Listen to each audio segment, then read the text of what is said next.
Ladies and gentlemen, welcome to Happy New Year, everyone. TV79, or Darien TV said they're already ready to go. So, welcome everyone. Today is Tuesday, January 6th, 2026, as I keep forgetting.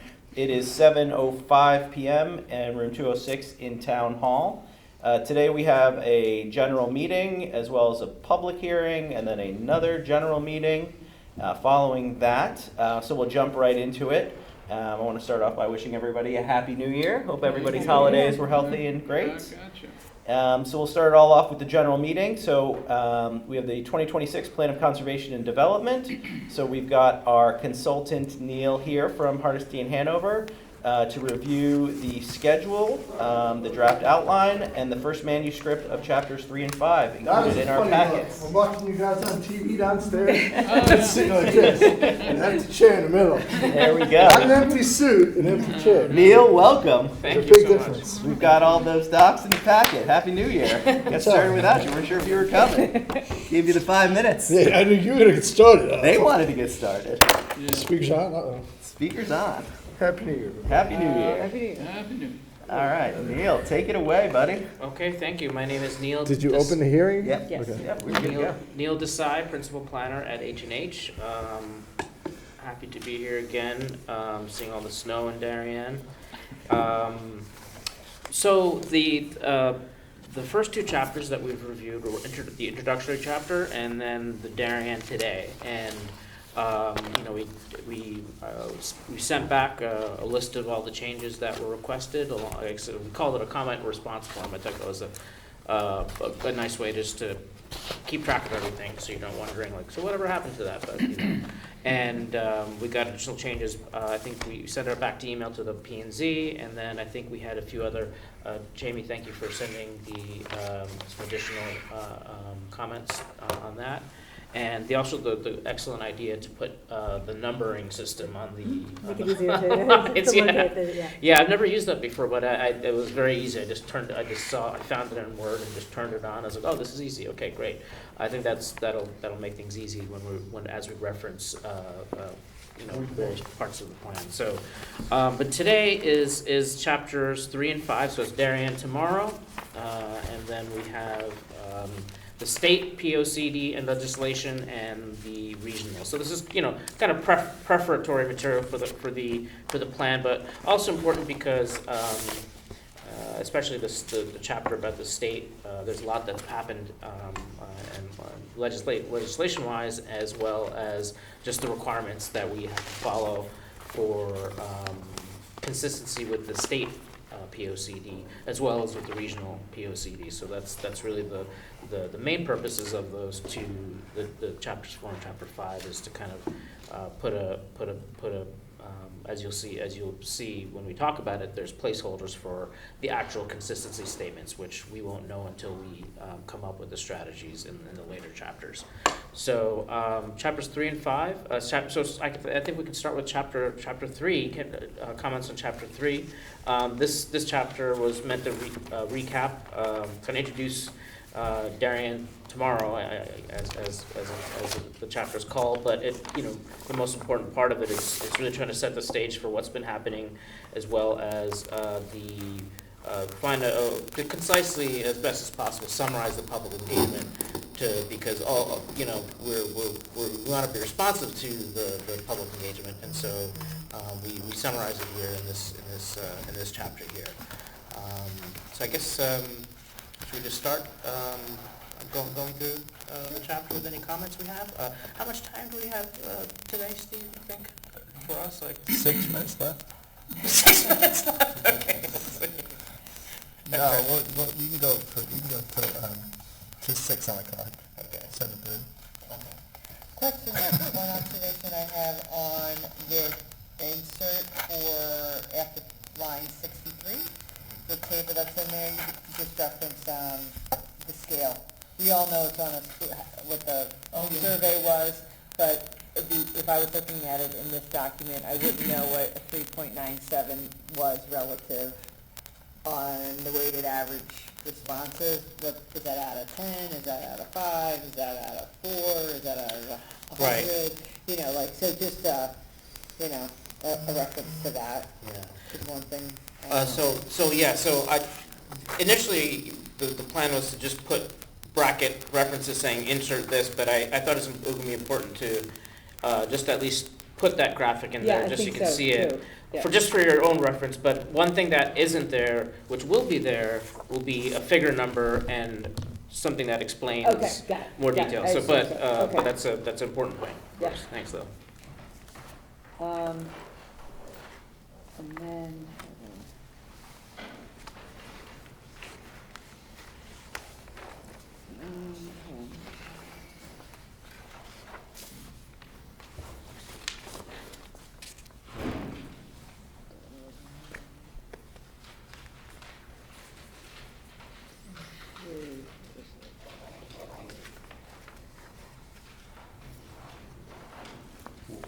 Can I jump in? Sure. I thought it was actually pretty well written. I didn't really have any comments. I read it 2, 3, or 4 times. The only one I have is why are certain words bolded? I didn't quite understand the logic around the bolding of certain things. Really, No. in this chapter, it's just, normally when I see that, I don't like that. But I think what I was doing here was just trying to highlight the topics, because there's so many of them that I wanted to just call out to the reader's eyes, that, in the middle of this discussion, these are the topics, these are the topics, that's why they're bolded. It is effective.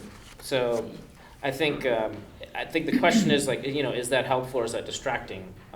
That's the important question. Yeah, that's all. I don't have any, it doesn't, it draws your eyes to it, but I just wasn't sure what the rhyme or reason for it was, because some places there's a lot and some are not a lot, and so.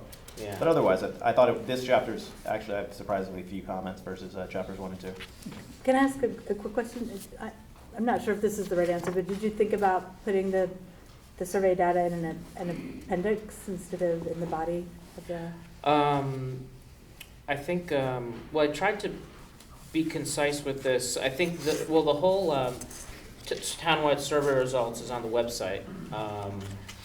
That could be an appendix probably, but it wouldn't be necessarily part of the main body document when it's produced. But I think that makes sense to put the entire survey as an appendix potentially, but this is just intended to be, do you think it should be more concise in terms of how this is written? Because that was the intention, was to try to concisely encapsulate the outcome of both the surveys and the workshops. Do you feel that there's it needs to be more concise than it already I was is? going back and forth with that, if it might be easier for the reader to, some will be interested in that data and others won't. They'll just want to hear or just read a summary. Yeah. But I don't know. I guess I was asking if anyone else has thoughts on that. I would put it in both sections. Yeah, me too. I The- think so The too. tidbits here and then the full thing in the back. Yeah. Because someone's gonna wanna know where it is anyway, Mhm. and you're gonna have to find it someplace. I mean, appendix, when we did it last time, there was a lot of stuff we threw in the appendix. Yeah. Because it got too bulky in the front. Right. So, No, it's fine. I think I would, yeah, I think, yeah, so this isn't intended to be the totality of the survey Right. results, just an encapsulation of it. So I guess, but yeah, so yeah, the survey, we'll certainly put in the appendix. If you think that, But I do like the high level summary of just order of priority, relative weightings. I think that's impactful. I also think the way you presented the charts, that strongly agree, very satisfied, strongly satisfied, neutral, in relation, in stacked order, it could visually gives the reader a quick understanding of where the sentiment is, just as a heat map kind of thing. Yeah. So I thought those were very effective. yeah, I as think well. text wouldn't be able to convey that the same way, obviously, Yeah. as the chart. But I think it's appropriately substantive, not too concise. Yep. Yep. I wouldn't change it on that account. Agreed. There's one thing, when I just read it earlier, I think that's actually, on page, I mean, this is a pretty important part of it, which is the, line 194, starting from there on page 9. It's the community engagement summary, elements of the vision. You know, that's kind of the concise, you know, summary of, you know, everything that kind of came out of the community engagement. One thing I realized I forgot to put on is something on climate, given that was, at least in the workshops, that was the top priority. And so I think that's one thing I think is missing there, that should be there. And so, yeah, so while we're on this, on this specific 194 downward, is there anything, do you think there's anything else that might be missing, could be restated? The only thing was the word choice in 196. I had to read it a couple of times to really understand what you were saying, because the first couple times I read it, it was like, okay, we're gonna set our key elements for the overall vision for Darien based on what the survey said. And that is a input into setting a vision for Darien, but the way this read, it was almost like, okay, we're gonna set our vision exclusively on that. Yeah. But then I read it a little bit further and set the stage for the chapters that contain strategies and recommendations. So I just had to read it a couple of times to understand that part. Just maybe food for thought on wording on that one, just to make it a little bit more. Yeah, I mean, she's spot on. I mean, we're all elected officials. The first time I kept reading it, I was like, oh, you know, so it's the surveys driving the entire plan, and it is a I definitely don't want to convey that. I definitely don't want to say yes. that. You don't want to, we didn't want to imply that, and Yeah. that's kind of what I inferred Okay. from that statement. This is not a, Yeah, it's not a petition. yeah. One question Neil and I discussed was on line 233, 234.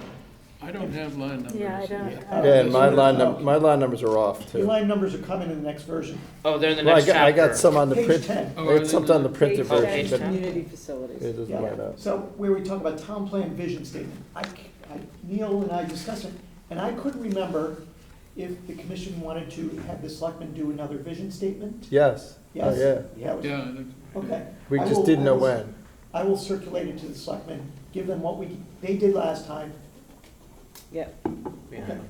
Good. Right. I think my memory was right. Yeah, shockingly. that's right. Yeah, well, Oh, just making sure. Do we That plan on didn't- including the state legislation in the appendix, the full text of it, or are we just gonna kind of like link to it when it's on the interactive website version? We can probably create a link to it, because it's really long. It's really That's what I was Oh, gonna wonder, that's yeah. when we got to the data in the appendix, like, it can get very bulky. Yeah. Yeah, but that's something, we produced the survey, right? That's something we produced. Yeah. We didn't produce The state stuff. the state stuff. Yeah, so a link, yeah. But You definitely can like, reference, you can reference it. link it, you Yeah. know, like in the HTML version. Well, there will be a printed version of this, I imagine, won't there? Oh, yeah, of the Oh, we'll POCD, get yeah. The link won't And- work and there, but No, but. The whatever. appendices won't be printed because they'll just be too long, but there'll be something you can, available on the web, probably on the planning department's website, just like I think the 2016 POCD is a similar Yeah, format, the the main references. body, and then the appendices are linked. Okay, so below even that. the survey will not be printed? How many pages is the survey? It's too long and That's, I don't. I mean, it's a fair question. I think whenever we have a really long appendix, we don't, Yeah. You know, number of appendices, No, I get we it. don't want to put in the document. However, there are maybe one or two key appendices that we might want to include with it, Yep. like the future land use map, I think you want to put in the appendix and that's probably important. That's actually one of the requirements, so. That's a state requirement, State yeah. requirement, so we want to have that piece with the document. So one of the things, when it comes to vision statements, so the reason, maybe this might help also aim at the question, because one of the things, this is certainly intended to synthesize all the, the workshop and the survey and the messages that came in from people. I should probably provide some more examples of what other ways people interfaced with us beyond just the survey and the workshop. And yet you can't provide them all, so Right. you have to do some editing. That's okay. I thought it was a good summary of what we have all been hearing, Yeah. and what you've been showing us. I Yeah. think it succinctly put it all together in a format that was digestible and had relative value Yeah. Mhm. vis-a-vis each other. Right, because I personally, well, personally, I guess, don't like vision statements that much because they all tend to sound the same and very kind of like, okay. But the thing I liked about the Board of Selectmen statement from the 2016 was it had a little bit more detail to it, and so basically the question I would have is, which is what I put here, is whether it makes sense to put the updated town plan vision statement here in this section. If it were to be here, that means there's, would the Board of Selectmen review this chapter and then kind of form its vision statement? So there's a connection between. Yeah, that's the question. So that's Yes, kind of chicken the or egg. With the draft. Are Right. they sometimes put at the opening statement of the POCD, or just? Say it again? Are the vision statements sometimes the opening? Yeah, in the 2016 POCD, it's right at the opening. Very beginning. But I felt like, it could be in both places if it, the vision statement, actually it could be in both places, but I do think it needs to be, also, if we put it up front, we should also put it in this section too, so it shows that it flows from, Yeah. community, board of selectmen, so we can put it in both places, because I think that'll be nice to have it up front too, so it's just a nice, very encapsulation of, But what I would like to see is have they read have they received chapters 1 and 2 and 3 and 4? No, the Board of Selectmen has not received anything. Okay. So when I send it to them, probably on Monday, I'll give them the draft of 1 and 2 and the draft of 3 and 5 and say, look, and what was done last time, and say, we need something from you, middle of next month. Right, because I don't want them to say, go left, and we're going right, or if we're going right, I want to be on the same page. Yeah, it gives them a flavor for what we've Right, exactly. accomplished so far, and Because the first 2 chapters, I think, were spot on and a great, beginning. This is where you're starting to get into the meat of it. right. As we are responsible for creating this thing, is it reasonable for us to ask the selectmen to show us what they have in mind before they adopt it? Oh, yeah, I think we got a draft last time. Okay. Yeah, I think we got a draft, because we're sticking it in there, but if it says, like I said, go Well- left, and We want parking garages everywhere, it might not make it in. correct. Yeah, you got that right. They would like to do what they do, and we're like to do what we do. Okay, I'm just suggesting before they actually adopt it. Yeah. So you're saying request a draft vision Yeah. statement from Yeah. them? That's my thought. Okay. Then we'll see what So falls. whether they'll- 100% agree with you. okay. Because if we don't like it, we don't put it in. Right? Exactly. It's not a requirement. That's not. Okay. Anything else on that chapter? In your next, just a little nit Yeah. that I'd love to show off. I think number 4, healthy people in places, I think there's a word missing in there. Say it again? Line? Number 4, under Connecticut Conservation and Development Policy. On chapter 4, okay, so. Healthy people, it says Connecticut will offer communities that enable the health and physical, social, and mental well-being of residents of all incomes, races, genders, ethnicities, abilities, and ages. What? What are they offering? I don't know. Oh, yeah. Thank you, that's a good catch, very good Mhm. catch, yeah. Surprising that I notice sometimes. That's the lawyer training, man. Years of practice.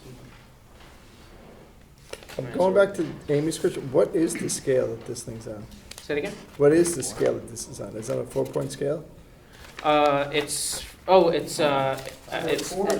0 to 5, yeah. So Yeah. it's the GPA 5 scale, not the 4 scale. Yeah. It's a 398 on it. I believe it's 1, 2, 3, I think it's 5, yeah. GPA didn't do 5, did it? No, there's some that are 4, some are 5, some are 7. 7. Overall, for chapter 4, You'll I see it when you thought get to college, trust me. it's a super important chapter to lay out the constraints or the mandates that are coming from above with regards to any commission that they have to answer to. So I thought, even though it seemed lengthy and it might change as regulations do, I do think it's important for the average resident to understand all of the mandates that are in place at the moment. And that we have to adhere to. Yeah, I mean, they might change. yeah. You know, I was thinking, I think, I don't think I communicate that clearly in the text. I mean, I show them, but like, maybe, should there be something up Maybe front there- in the maybe paragraph, there first is- paragraph? As far as the introductory, like, all planning and zoning commissions Yeah, operate under a set of regulations established by the state. This is a summary of the regulations in place as of the printing of this, document. And what's interesting is is a requirement for you to highlight any inconsistencies, this consistency statement. yeah, That says, if there's something in our plan that is directly at odds yeah. with said regulations, we are required to put it in a summary in this document, correct? Is that a requirement? Yeah, I mean, if it's not consistent, you just say why it's not consistent. Because there's so much that is to be interpreted, because there are mandates that are impossible to solve for both. Right. So I guess we'll cross that bridge if we come to it. Right. Well, when we come to it, because right, like I think once we have the strategy recommendations, and I'll look back at the 2016 to see how that was Mhm. scripted out there, because I think sometimes how much text was devoted to it. I'll look at some other plans as well, because I think if you start really digging into every single, consistency for every single thing, You go into a lot of rabbit holes. Yeah, right. So, The 2016 plan was not, there wasn't that much new stuff that came down the pipe. mhm. Yes. There was not a politically charged time in 2016. I mean, it's changed in the last, Changed a lot. changed the last 5 years, 4 years. I mean, it started changing when Jamie Stevenson was around, and that's, 4 years ago now, 5 years ago now. But there was nothing prior to that. It was Okay, quiet. so this is But, where- I mean, we're empowered by the state to do what we do. Right. And then when the politicians get up there and start talking, they say, the long-standing policy of the state of Connecticut has been home rule. That's not, I don't think there's any Right. law that says that. Right. I mean, I'm not a lawyer, I didn't look it up. but- You're allowed to do what the state says you can do, so, Right. accessory dwell, That's- ADUs or, Yeah, I mean, I think just Short-term politicians rentals. talking. Okay. yeah. Okay. But it's another good point, thank you. So certainly I did summarize some of the kind of the key requirements of the housing legislation that was passed. That's explained on page 12 and 13, starting at 293.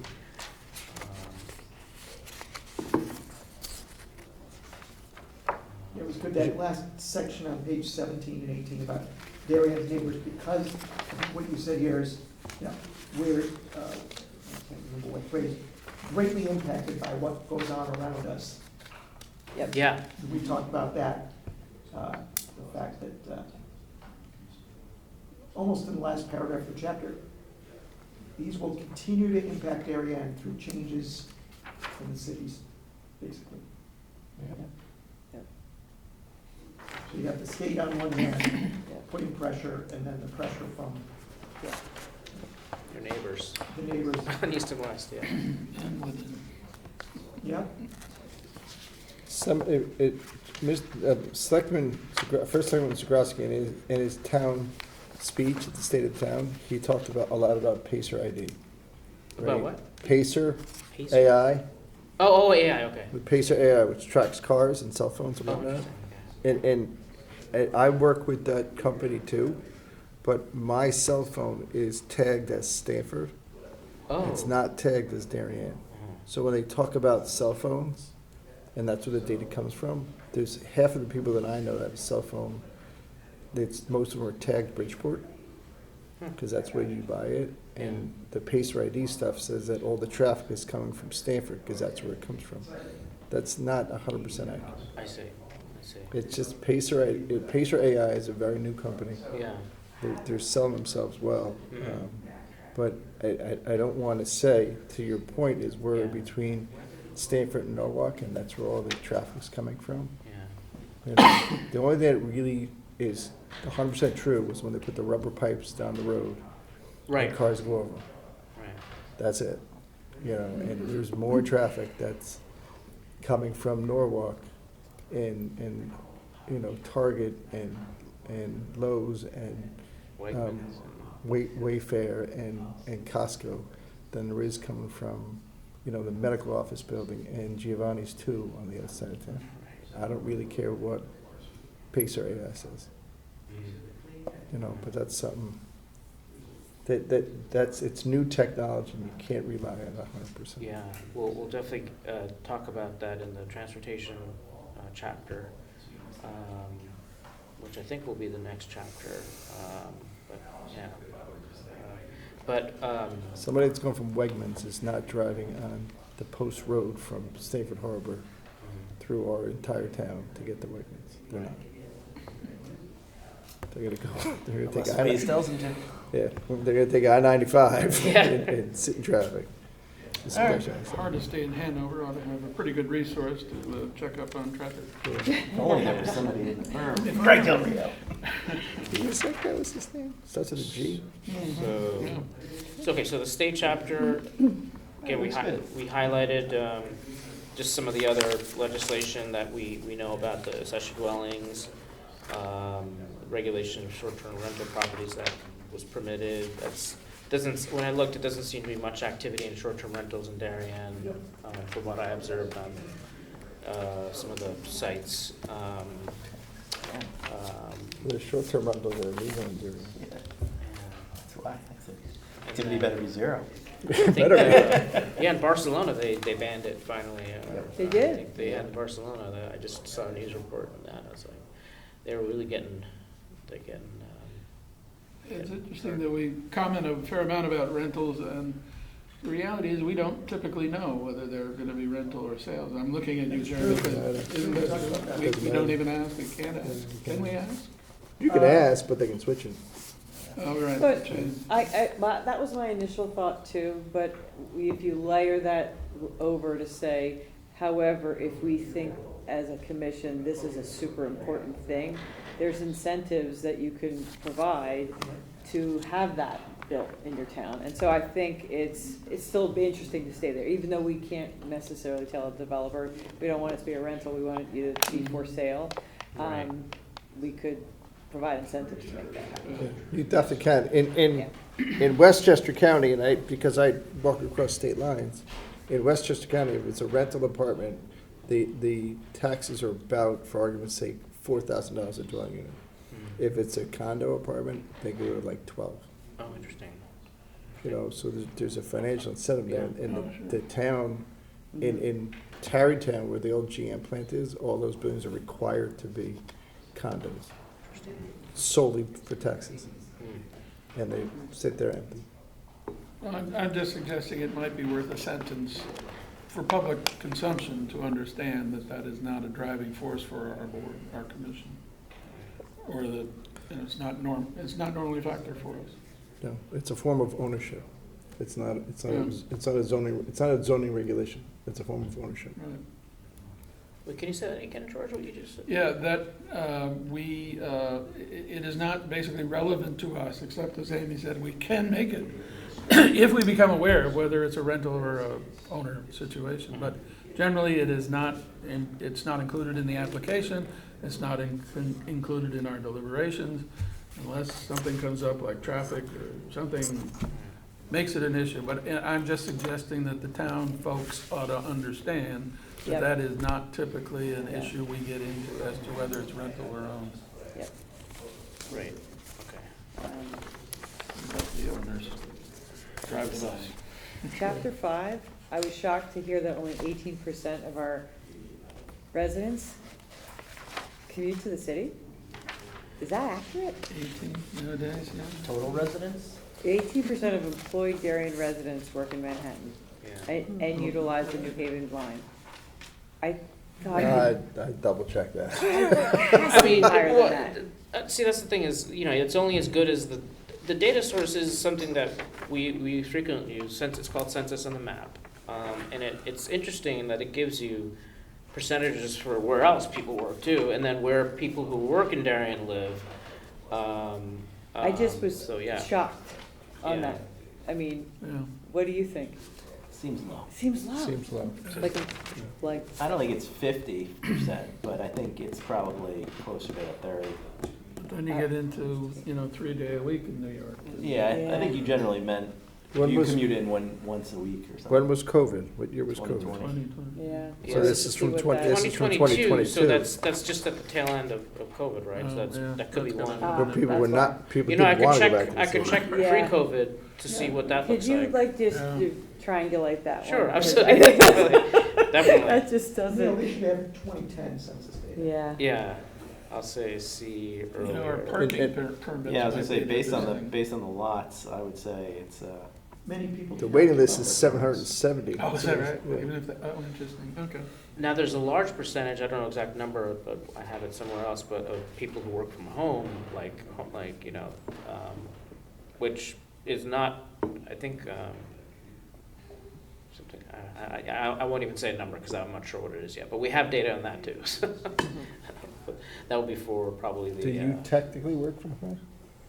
I have 2 office locations, but yeah, I spend more time at home than I do, or out, you Right. know. I clearly work locally. Great. Jamie, you work from home, right? You don't have an office, do you? No, I don't. Yeah. And then That's there's a a slippery distinction slope. between that and home-based businesses, but, yeah. That's, the home-based business is a planning and zoning thing. Not a lot in Darien. There's not a lot in there. Well, yeah, I mean, I have a business that has an address that's a home, but the business is worth 0, even though it's assessed at a lot of money. alright. Oh. Good. All right, anything else? Yeah, anything else You in got chapter? past the 6. There's some, the West Cog, of course, is important, so we cited some of the studies that have important information on Darien already. Like as West well Cog as- did not exist in 2016 either. Right, it was SWRPA at the time, right? Yep. Yeah. Where did I put, did I say that somewhere, that 2016?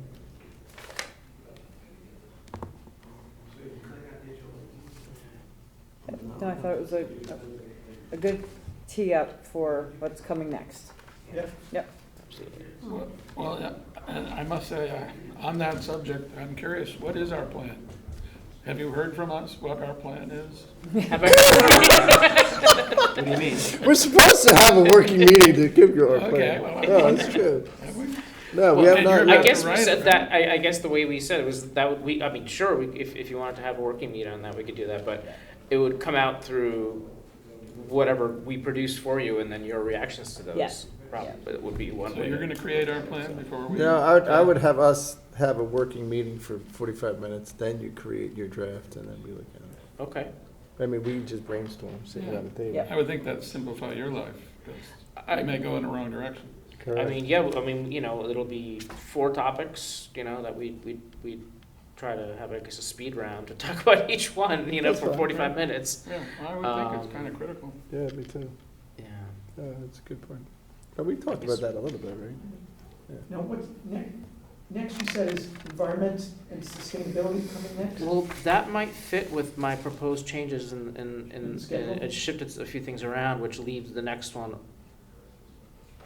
I'll have to check again, but yeah. Neil will likely be back in Next 2 or week. 3 weeks, plus or minus. Meeting next week. Okay. I think we're gonna add one. Um, Is there a chapter 6? Uh, No, that's I- the next one. Next one, Yeah. that's for next week. That's they provided- that's next one. Yeah. We should get it in 2 days. No, that's That's just the staff. yeah. Well, that's gonna shift because there's too much getting Yeah. bunched up. That's which is why I need to talk to Jeremy about Schedule's already the schedule. Okay, that's the Okay. printouts. Okay. All Cool. right, thank you. The only, in chapter 1, the one thing that I saw, and I apologize, I think it calls Darien a beach town. I would call it a waterfront town. Was that- Beach town, that doesn't ring a bell, but beach town. Coastal. Okay. Coastal Yeah. town, is that better? Probably Coastal. coastal? Beach town makes me think of like Yeah, me too. the Tourist. Jersey Shore or something. On this chart there's a fancy chart with really cool icons. Oh, I see, that's what you mean on that chart. Top, Okay. it says, let me say, bedroom and beach community, Coastal community. and then it comes up Or against some waterfront. of the top. Yeah, there's a couple of mine coming in a day late and $1 short, but, that's what it just jumped up. I wouldn't call it a waterfront. So it's in Long Beach is waterfront. in that table, okay. Yeah, wherever you see the word beach town, I'm just, okay, thank you, Neil. Thank you, Neil. Thanks, everybody. Thanks.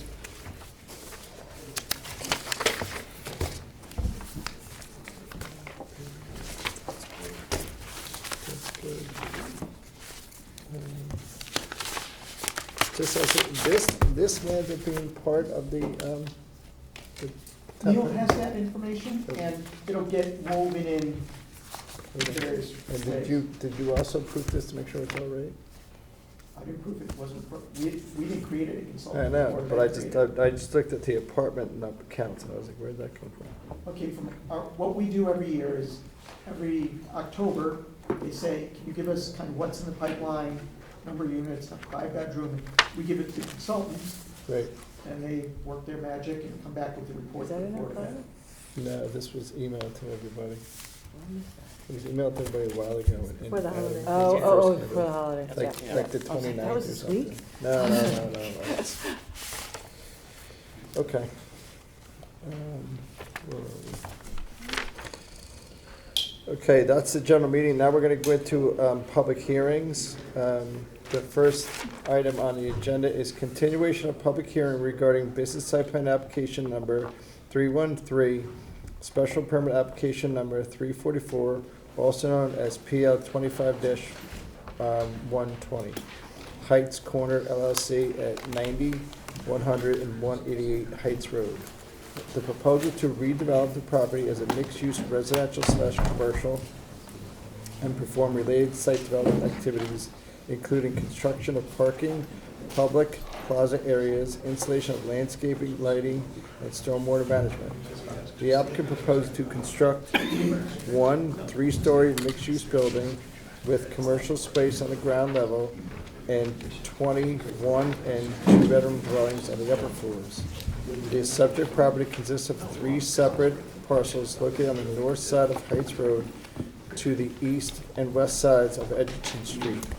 90 Heights Road is shown on Assessor's Map number 75 as lot number 29, and that one is 0.74 plus or minus acres. 100 Heights Road is shown on Assessor's Map number 75 as lot 28, that is 0.19 plus or minus acres. And 188 Heights Road is shown on Assessor's Map 74 as lot 9, and that is 0.39 plus or minus acres. The subject the subject parcels, all located within the Noroton Heights Business Zone, NH, total 1.33 plus or minus acres, and will be developed as a single development site. The public hearing opened on October 7th, 2025. We got some new stuff and new developments. It's our first time looking at this in about a month. You want to give me, give us an update at all? Yeah, just real quick.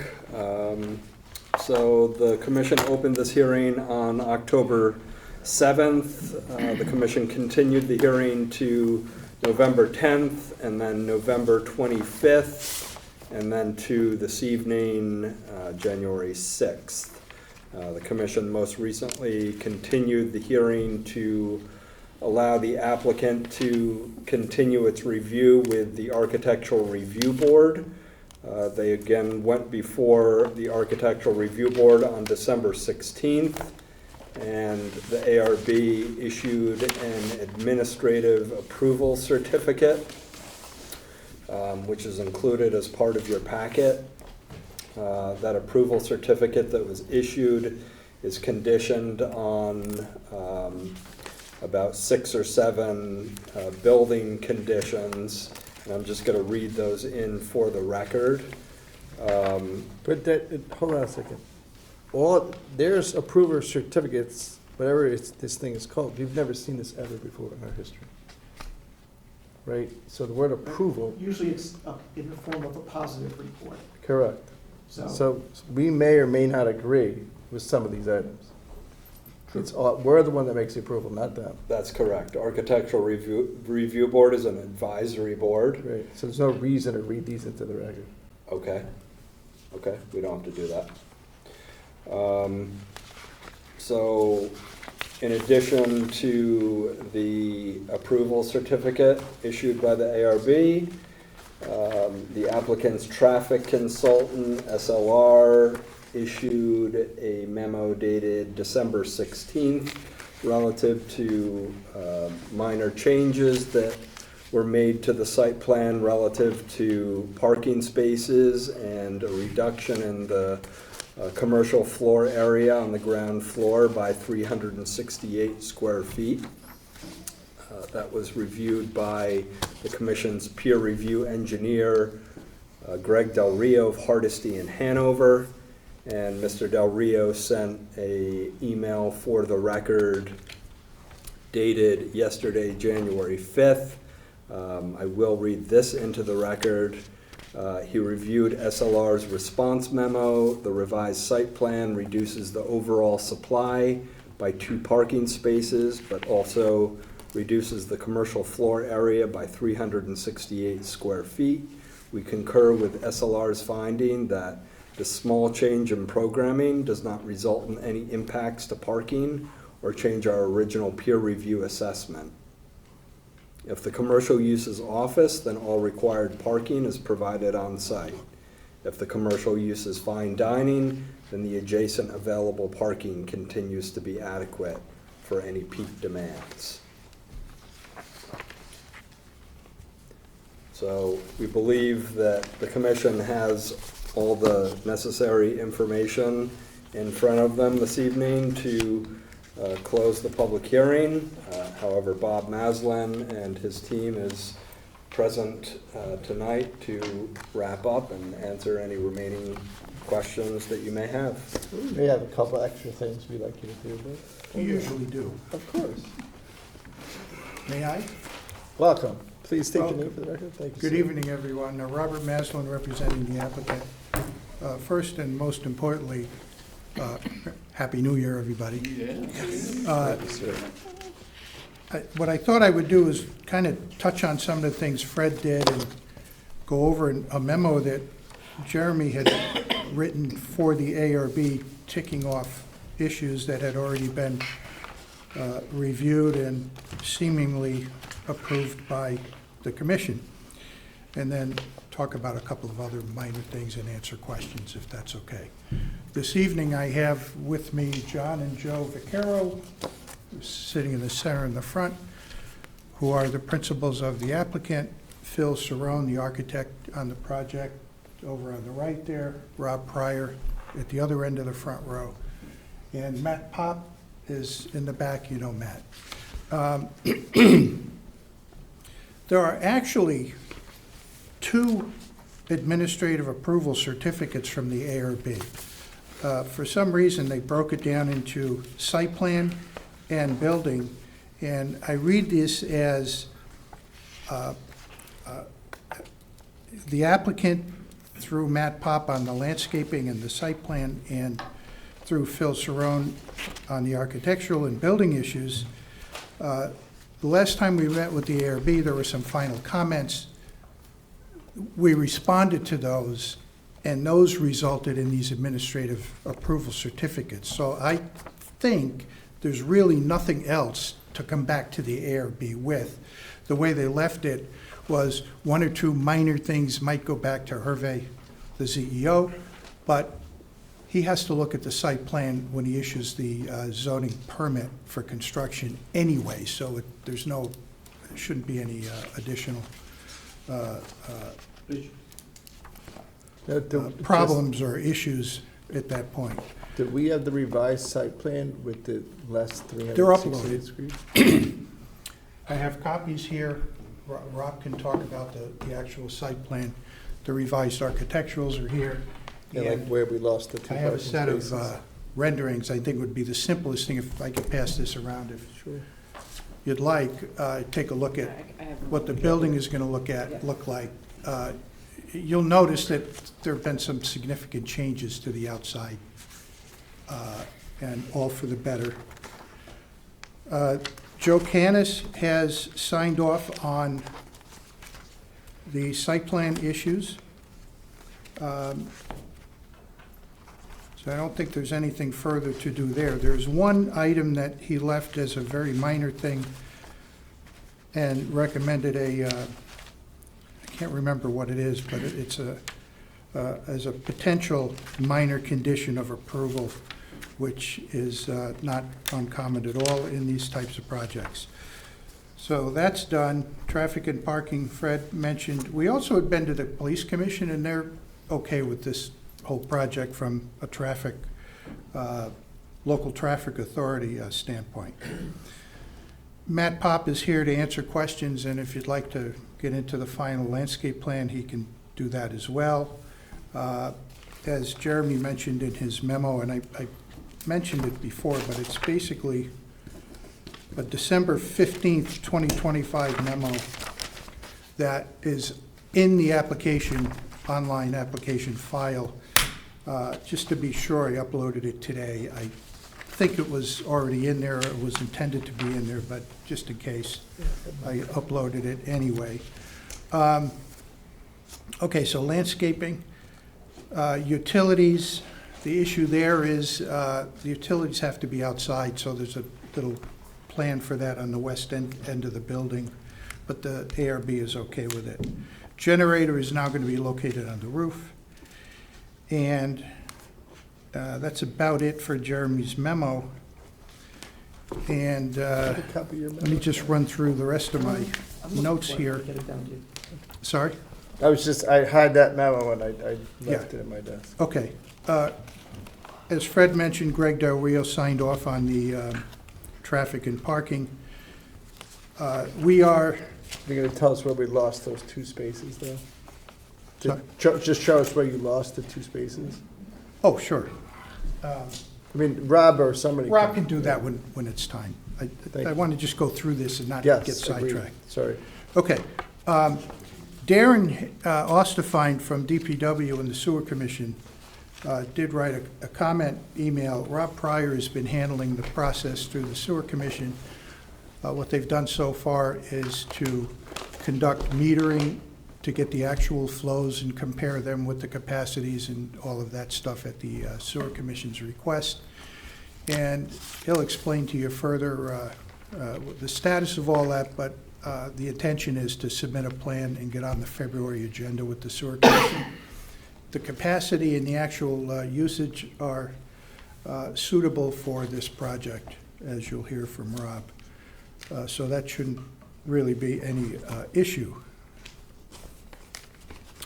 And the only, I'm sorry, Bob Bush commented in an email September 22nd with some things. These are typical fire marshal plan review items that. Excuse me, can I comment on a couple of those actually? On what? On Bob Bush's thing, because there's a couple, we have a Yeah, couple hold on, issues. you gotta I just want to go yourself. through this. Yeah, let him go, let him rip through it and then we'll Because bring some of everybody these up. are a concern. Yeah, okay. Okay, where was I? Okay, and the one item that we haven't discussed at all during this process with you is the inclusionary zoning requirement and the payment of a fee in lieu. In my narrative on page 5, I have a discussion. It's about a half a page. It talks about the inclusionary zoning, and it has a table that runs the calculation through so that at the end of the day, if you take the fee in lieu, it's $1,196,907.60 based on today's median income levels and the number of units that we're dealing with. And how many units are supposed to be affordable? $196,907.60. And how many units are supposed to be affordable? That, how many units? Yeah, it's 40. A total of 3.202. It's like 300 and some thousand dollars per unit. And the way that works out, it's a little tricky, but at 12 units per acre, our basic density is 16.344. So you take 14% of that, and that's your basic requirement, 2.288. The additional units to get to 20 is 3.656. So you need 25% of those in addition, and that's 0.914. So the total's 3.202. So that rounds up.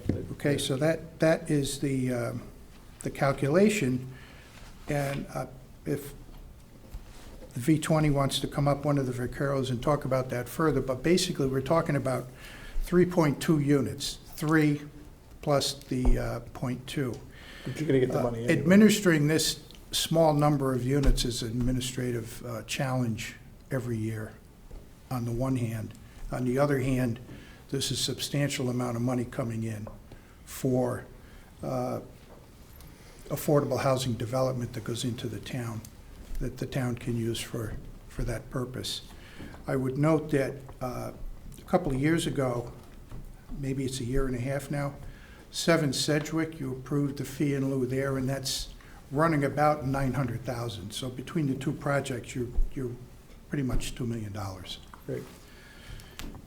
Okay, so that's what I have on the application stuff. I do have, I'm aware of, several support emails that are in the file, and I've just mentioned that Federal, which is project to the east, we have 2 emails from the Palmers, one from Megan, one from Cindy. That's obviously Palmer's Market in support. There's another email from a resident, lives a third of a mile away, in support as well. Is that address on And Miles, is that obviously- on Miles Road? Sorry? That's Miles Road one. David Coughlin, Yeah. Miles Road, yes. And of course, the same principles are involved in the other project on the west side of this, and the west side of Palmer's, and obviously they support their own project, so. All right? Jason, property owner. So, any questions? You had a question about the relocation of the parking spaces, and I think that's probably, Well, let me go back to 1 second. With regards to the preference of the units versus the fee in lieu, does the developer have does the applicant have a preference? they have well, their preference is the fee in lieu. Okay. So they want to phase the Absolutely. one program. That's, I would categorize that as a strong preference, Okay, that's if I fine. might. You can.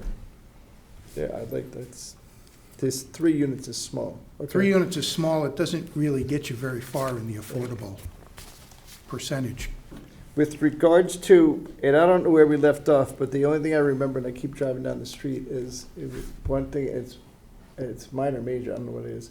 We talked about having the flashing lights on Edgerton mid-block for the crosswalk, and we talked about the color of the crosswalk. Do we care about that at this point, or is that something we're gonna worry about when they do it in the spring? And that's a question for Jeremy.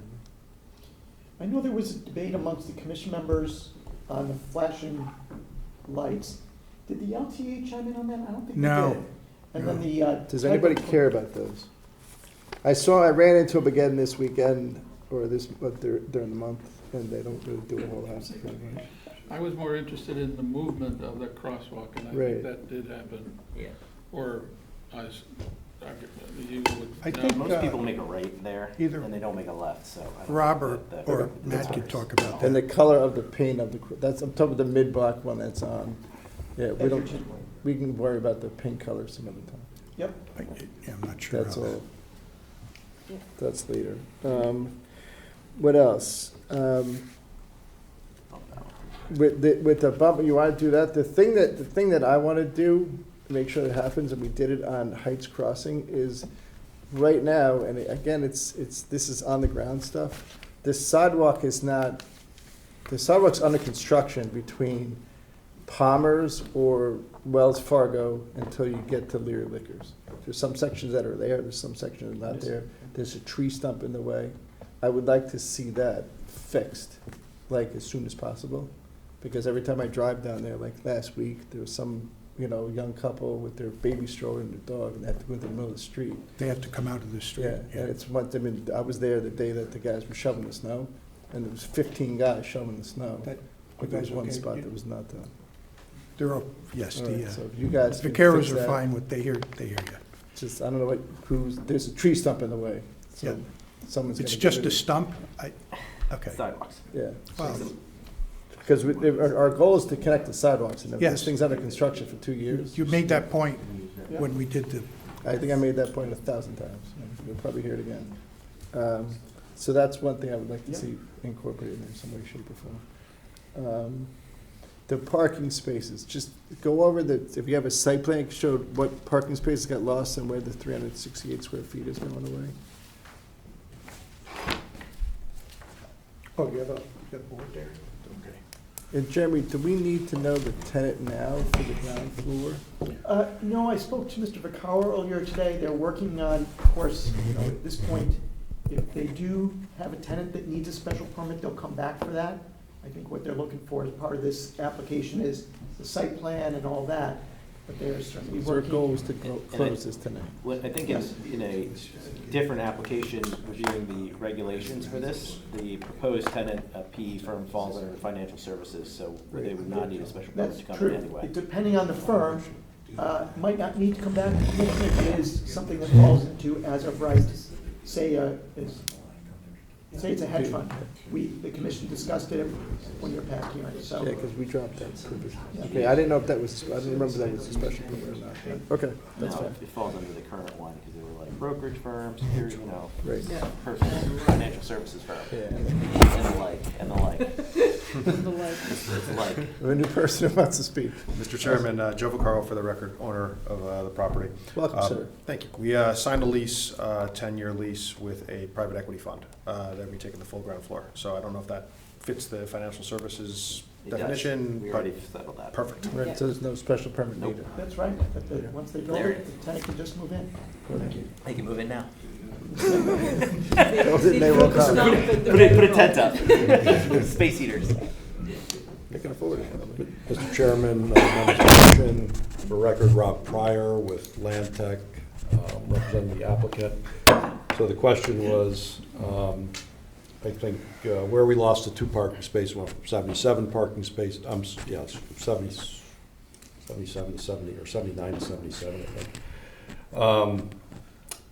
So 2 things happened here. One is that, if you recall the original architectural plan, and Phil Cerrone could talk more about it, there was a stairway in this area previously. And so that stair tower got moved to the end of the building. So we lost a parking space there. Because when it was here, it was kind of in the middle of this paved area, and now it's just basically occupying a parking space. So that's one. The second is in this corner, where we felt that based on the sort of the reconfiguration of that stair and how that all worked out, needed a little more sidewalk to make, to basically enable pedestrian circulation around that back corner. So one thing I'll mention is that Bob mentioned that there was a reduction in the square footage of the ground floor. But most of that came from a reduction of the building length here by 3 feet. So that enables us to have the sidewalk that goes up along here now used to be about 3 feet. It's closer to 7 feet now. If you look on, 7 feet wide. yeah, so and we picked 7 feet because we wanted to try to net out almost 6, and we understanding that a car might pull in and overhang the sidewalk a little bit. Okay. So it's 7 feet in its widest. There's a couple of small bump outs, some like pilasters that kind of bump out a little bit along there, so some areas a little narrower. And then as you get to where the stairway is, it's a little bit narrower there, but you do have the idea that people going to and from the train station will come down the stairs and be able to get out. It's much more, it makes a lot more sense from that standpoint. So that's kind of what drove the loss of the 2 parking spaces and kind of the loss of that square footage in the downstairs office. You could thank Amy for that idea. Yeah, no, I think it's a brilliant idea. Thank you, Phil. And it looks beautiful. It looks beautiful. And then I think, as Bob said, we are in the process And of. where was the generator again? So the generator used to be in this small little island here, Right? and again, that got moved up to the roof. Okay. Yeah, we It's not a talked big, about that. it wasn't a big generator, it's a smaller generator anyway, but so it's very easy to put it up on the roof. Okay, that's cool. As And Bob then mentioned. one point in time, you talked about moving the whole building over 2 feet. We're not doing that, right? Yeah, well, we don't have much room on the Okay. setback wise on that toward the Edgerton side, we really can't, so we really I had. thought you were moving it towards, well, I was gonna say Wachovia, Jesus. Okay. Yeah, I don't think we can, Okay. we just don't have that, we just don't have You that. shortened the room. building instead. Right, so the Okay. building got, square footage got reduced Okay. to do that. Bob had mentioned about process with the Sewer Commission or WPCA. We are on schedule to make our final submission on, I think, the 19th of this month, so that we can be on their February agenda. Based on the monitoring we've done so far as sewer, we have more than enough sewer capacity here. So there's no technical issue why we can't hook up here. Just because just for the record, because it's a little unclear on these diagrams, it looks like the sidewalk is broken where the stairs are. But if you're on, let's say, the north side of the building heading towards the train, and you're just walking along that path. No, it's contiguous. It's contiguous. That's what I say. I just want to make sure that On the that's site clear to plan, people. Because you look at these diagram and it somewhat looks like maybe that stairwell is like an enclosed area and you might have to walk around the it. sidewalk goes You can through, go so straight this, through it. this is a separate stair tower. Again, Exactly. it doesn't translate. That's good on the that's site what I plan. just want to make it, I understand, I just want to make it clear to everybody that you'll be able to walk down that nice path. Yeah, it's very clear on the architectural. That's if you look at the renderings. It's clear. I think it's the A1. Yeah. .01 sheet shows it very clearly what the intent is there. Yeah, no, I think it looks a lot better than last time, so I think that solves that problem. Yep. Okay. Unless you have any questions, I don't have Anything anything else? more. And the path really didn't change, right? So it goes right from the post office Through the back. to the back. Yes, that all remained generally the And same. then it shifts over to the existing curb cut on the other side, which is the handicap ramp. And you go straight to Bear Burger. Sorry to interrupt, Steve, the path on the, I'll call it the eastern parcel changed. As a result of the last meeting, I think there was a desire to get closer to the crosswalk. Yeah, I think that makes a lot of sense. And just a couple extra trees there. and Down over Yeah, here. right there, Over right here. there, yeah. Right. Yeah, and also the Correct. one up. When you, the Top. path that crosses Edgerton, that comes onto your property on the, yeah. Yeah. It looks like it looks like a little bit more of an anchor with your tree selection there. I'll let that Matt, new? I'll let Is Matt that new? address No, that. no, that's the same. That's the same? Okay. Yeah, we don't need. I know there was definitely some planting changes as a result Yeah. of the ARB review, so. I think we're better. Okay. Now what about that little man on the bottom? Is he still hanging around? No. No, they are. Yes. I think the newspaper on the bench, he's there. We stick it. I thought they That's hated to that. commemorate what people used to do when they were waiting for the train. You still do, don't you? I haven't done it in years. Sit there and read the newspaper? Yeah, you're too young. You don't even know what a newspaper is? I get the Darien Times, it doesn't have much of Darien in it anymore. There were things that came out every day, you know, like the Wall Street Journal Well, and they still come out every day. Okay. Is there anything on anybody's mind on this application that we've not covered? Oh, you Jamie, started to you go mention the first. fire marshal. That's, Phil was gonna talk about that. Okay, so we're still going back Anything, to yeah, this. anything on your mind? Site plan. For this, no, for the site plan. George, you good? The crosswalk, somebody gonna address the crosswalk, because we were talking about moving it, I assume it is southerly That, to the other side of the entrance to the, that did not happen. okay, that's, But it's got. This is final that we're staying at, right? right. So my thought was that nobody's going to be walking, what is that, northerly, and then over the crosswalk and then back down to the building.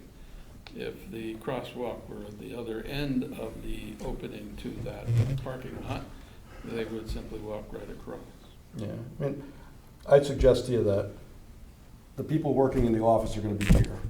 Yes. They're gonna walk downhill to here. Yep. They're gonna walk across, and they're gonna walk to the entry of the building, because that's where the entry to that office space is. That's the shortest path they would take. If I'm working here, that's what I'm doing. Edgerton is not a very traffic street. Yeah. My assumption is that people I walk understand. across it everywhere, and it's no big deal. Yeah, no, I think this plan is better. I think moving it down here would be not as good a plan. Because I'm interfering with parking spaces that I put on the street here, so I'd have to lose that. I'm not taking credit for them anyway from the parking count, but I would have to lose them. And we probably want those parking spaces. And I think that then you end up here, and for the people who want to go from here to here, it doesn't, now you're going down, across, back up, and then over, and I You don't. can make the whole road a crosswalk. Right, yeah. You know, like at some point. I think You've got that problem, but you've got the reverse problem of going out that entrance to Edgerton and then walking up and across, and that doesn't make any sense either. But, Yeah, okay, I don't- I made my point. I'd say there's no crosswalk at the Leroy West parking lot, and we get across the street just fine there. You do Every remember day. that when we first started this, we didn't have that crosswalk, and we got. You do now. We got You one do there now. now, You do so. now. I'll take credit for that one. Adam? No, I think site plan looks good, guys. Good. Jamie? Jamie, Jesus, Amy. All right, anything about the They're building? brothers. Any questions about the building, anything? All right. Phil Cerrone, you want to speak first. We're gonna get to Matt in a second. Phil wanted to say something. Phil had about an issue about Well, yeah, some of the so comments. I don't, from the farm. the fire marshal had some comments. I'm not sure if these are just recommendations. My suggestion is that. State your name for the record, please. I'm sorry, my name's Okay. Philip Sorry. Cerrone. I'm an architect. My office is in Fairfield, Connecticut. He has some things on here that are recommendations, such as running a water line from West Avenue to Heights Road, which we don't really think, it's not necessary for our project. It doesn't make anybody's life any safer. So I guess in summary, I'm hoping that these aren't necessarily incorporated into the conditions of approval. We know the fire marshal has to sign off on the project for us to get all of our permits. Okay, tell me more about this footer, because I'm not overruling the fire marshal. Okay, well, he just What has is- a what is- recommendation. Can you do it out here? Here's a recommendation to run the water line from Heights Road to West Avenue. Do we have Heights that one? Road, right, to West Avenue. Right. So where is it now? So the water line, the existing water line runs partly down Edgerton, and that was extended as part of the Darien Commons project. But there's a gap from where they stopped to where the water main in Heights Road is. Typically, we try to connect water lines up. He's made that recommendation. Phil's absolutely correct, is that we don't absolutely need to do it. This is one of those where. The town's asking for a favor. Well, it's the last development that the town will have any leverage to ask for it on Edgerton Road. That's what it comes down to. How many feet is this thing he's asking for? It's, I think, 300 to 400 feet of water. How much does it cost? $500 a foot? Well, it's not 1,000, I don't know, but it's certainly north of 100,000 to put this in. All right, we have to get clarification. I mean, I think that. It's an off-site improvement is what you're saying. Yes. And it's where? It's in the street, yes? Yes. Or- Yeah, it'll be in the street. It's. So it's going, he's asking to go down Edgerton from, Well, all right, so you have to connect, all right, I get that, you have to connect west to Heights, and there's a gap. Finish, can I? Basically, run Finish there. Street, it's half connected, or halfway. What Was is, that in our files? I don't think I. That was a September 22nd email from Bob Bush. September, I have it September 24th, but, oh, I'm sorry, yes, September 22nd. what does, Where else are you getting the water from? Heights Road? Yes. so what's his, Edgerton say? That's the second bullet point. Yeah, I don't know, I didn't talk to Ed about that. Bob had what, looks like 6 or 7 bullet points. One is, fire hydrant shall be installed to service the building, location to be approved by the fire marshal. That happens all the time. Yeah. Not a problem. No, no. Second one was what Mr. Cerrone just mentioned, recommend extending the water main through Edgerton Street to tie into Heights and West. Third one, building to be protected by a full fire sprinkler in accordance with NFPA 13. Yeah, again, not a problem, it's a code Right. requirement. Standpipes shall be provided in the stairways. Okay, so there's a problem. So here's my issue with it personally is that it's not a code requirement. So we design our buildings to all the codes. That's not a code requirement, it's going above and beyond the codes. But is it in a fully sprinkled building? It's not a code requirement in a 3-story totally sprinkled building. I thought it was a fully sprinkled building. It is a sprinkler building, but that doesn't require you to put the standpipes in the stairwells. Okay, so where are the standpipes? You don't need the standpipes in that size of a building. So where does the water come to fill the So there's a sprinklers? fire department connection on the outside of the building. That's where Okay. the fire department connects to, so. Okay. I mean, this is. We're asking that when we go to get our approvals, that we'll abide by whatever the code is and whatever we have to with Fire Marshal Bush. But We're we're gonna have asking the that we same- we're don't gonna make have a condition of approval something that's above and beyond the code. Right, I mean, I'm having the same issue with what ARB is asking for, because some of their bullet points makes no sense to me. But they're not complaining, so let's not go there. I guess we don't get a permit without the fire marshal signing off. So I don't know that it has to be a condition of this commission's approval, because it's part and parcel of getting the building permit. Yeah, I understand. Yeah, and everything else on the list is fine. So it's just the the standpipe and the water. That's correct. So it's not been designed with the standpipe, Right. and the water connection is something in the street, which is a next to what So we're your here. standpipes on the water can do that. You did or did not? Commission improvement. Fred, do you remember? I don't remember off What the did- top I'm of sorry, my what was head. it? For the projects, recent larger projects, I'll double check, but I think the commission required standpipes. So, in all transparency and all honesty, the reason I looked for it specifically here is because on Heights Crossing, it wasn't required by the building code, but because of the fact that it was in the condition of approval, we ended up having to put it in the project. It wasn't even designed in, because nobody had realized it was a condition of approval originally. But it wasn't, so that project's even bigger, and it wasn't required there either, so. Well, By that code. project, that's two separate buildings. Understand. Right, it's two separate buildings, and it's, But each one of those buildings is bigger than this building. well, we can debate that another time, because Sure. there are actually 4 buildings there, they're connected by stairwells, which are bridges, and that makes it Right. 2. By the From a fire code department, point it's of 2 view, buildings. Yeah. Right. Okay, and so just find out what's inside 7 Sedgwick and what's inside Thorndale Circle. Okay. Those are the 2 most recent ones that are under construction, they got approved. And the bigger issue of these two is the water line in Edgerton. Understood. Thank you. You gotta square up with the water line. And we can figure that out in debates. And then Matt Pop, you wanna just go over a couple things and what, any changes that you had since our last crack at this?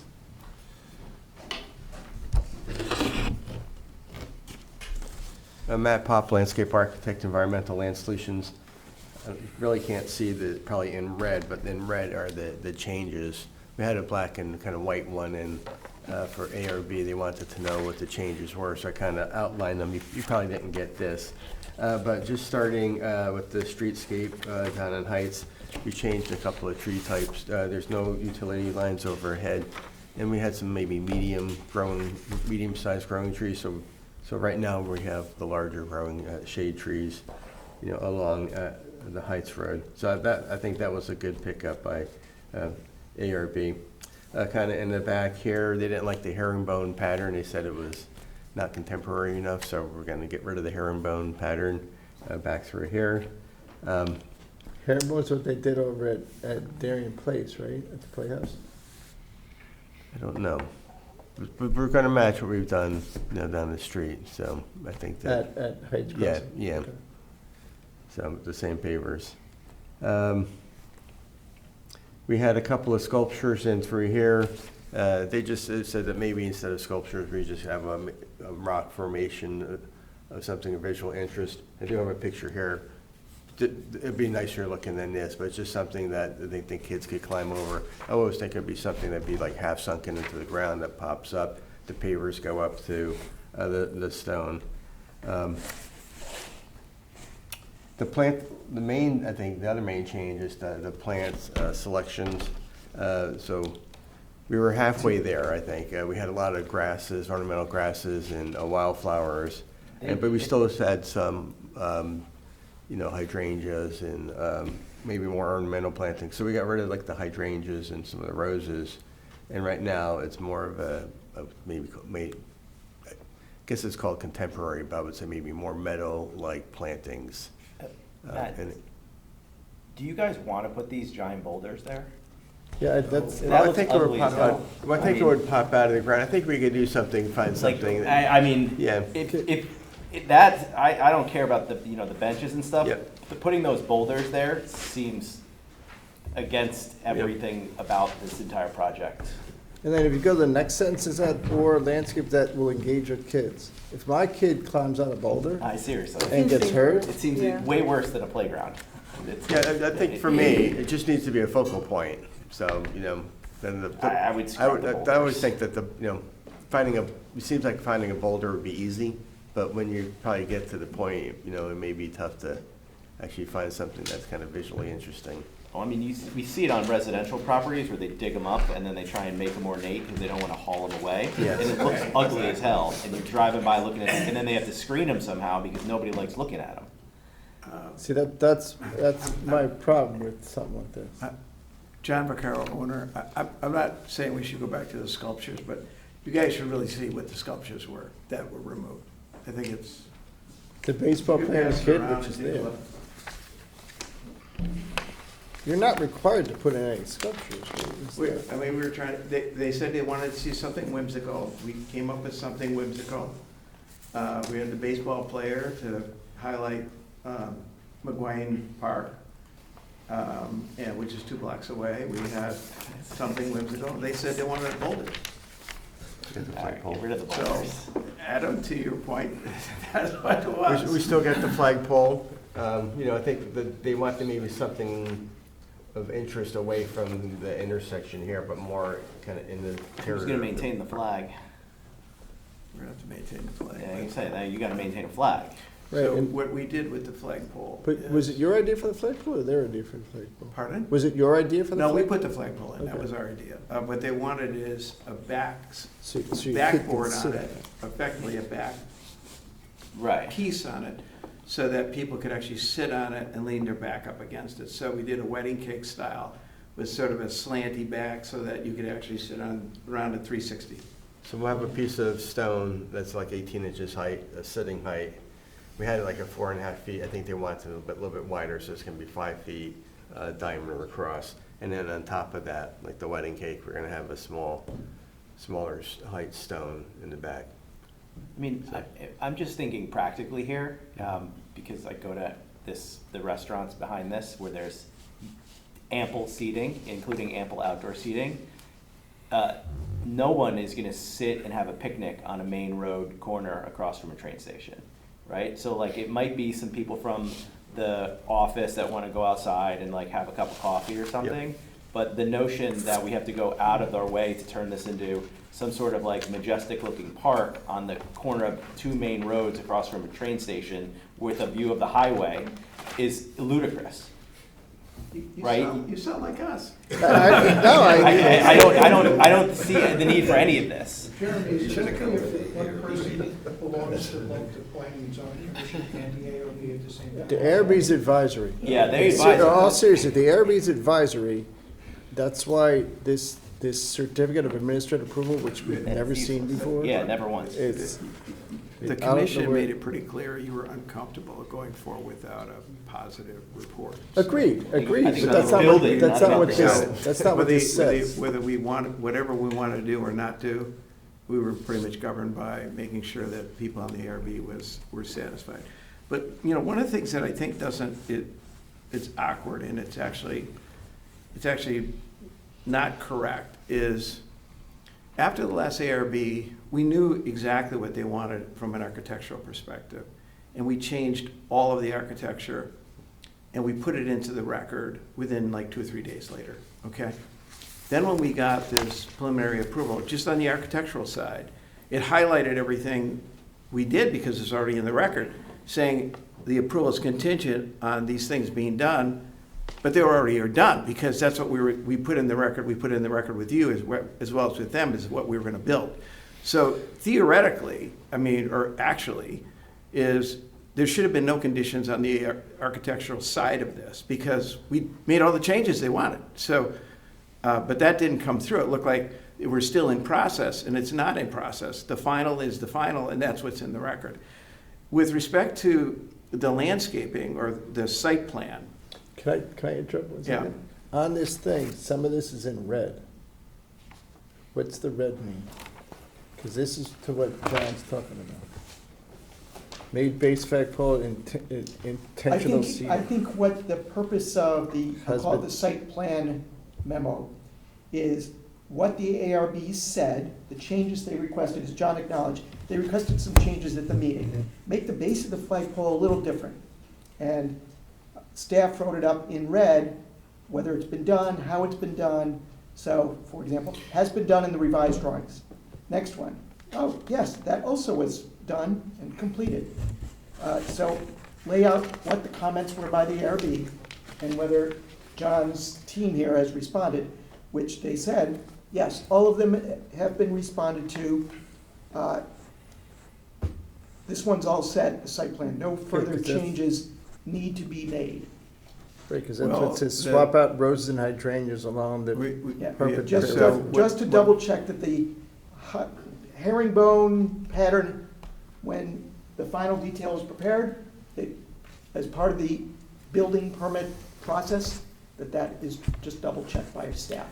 Nothing needs to go back to the ARB. Understood. So the plantings, what Matt said is he replaced about 50%, and he had to highlight them in red. But we replaced them. It's done. And he highlighted them in red so that they could review it and easily find where we made the replacements. The flagpole was another thing that we said we changed it and it eventually got into the record. But it wasn't, architecture was done right away, okay? This was, the site piece of it took a little bit more time because of vacations and holidays and all that. And then I think there's like 5 of them. I can't remember what the third one was. I remember the last 2.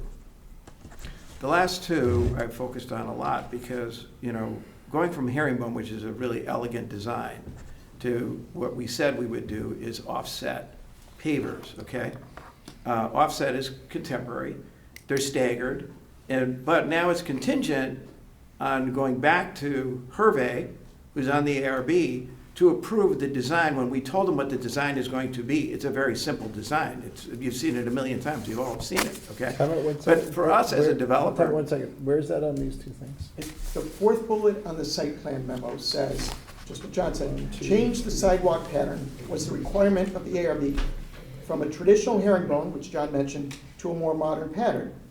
The response is detailed drawing of the pattern to be reviewed by staff, checked by staff prior to construction. So let me just tell you the way it works in real life. So Hervé will see it. Yeah.